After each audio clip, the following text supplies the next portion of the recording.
बुद्ध कहते हैं सब्बे संखारा दुक्खति। ये सब्बे संखारा दुक्खति का अंदाजा हमें कब लगता है?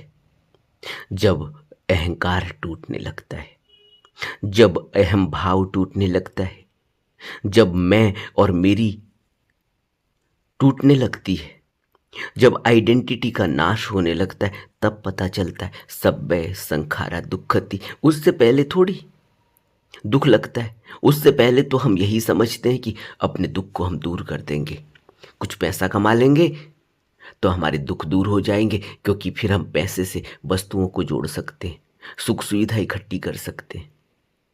लेकिन बुद्ध हमें सीधा और स्पष्ट और कठोर संदेश दे रहे हैं कि तुम जितने मर्जी अपने दुख को दूर करने का प्रयास करो, इस संसार के दुख इस संसार का दूर होता ही नहीं, क्योंकि दुख आर्य सत्य है। क्यों कहते होंगे बुद्ध दुख आर्य सत्य है? इसलिए क्योंकि कहते हैं कि सब्बे धम्मा अनत्तति।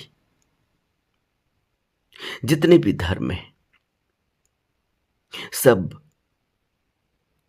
अनित्य है, इनका कोई अस्तित्व नहीं है।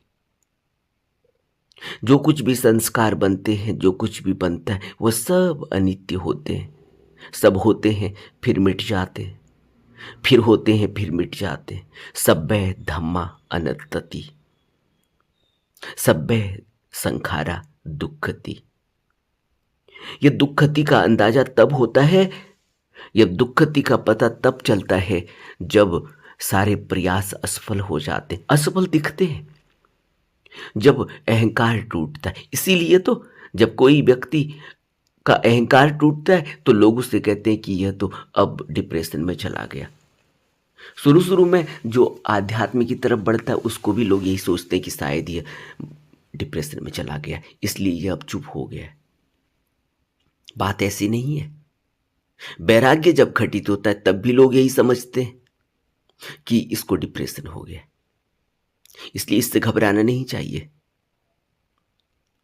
बुद्ध जो कह रहे हैं सब्बे संखारा दुक्खति, यह बात अगर अंदर बैठ गई और समझ में आ गई, तब अहंकार टूटता है, तभी समझ में आती है। तब वो शरण लेता है, बुद्धम शरणम गच्छामि। तब वो गुरु की शरण लेता है, तब वो दीक्षा लेता है, तब वो अभ्यास करता है।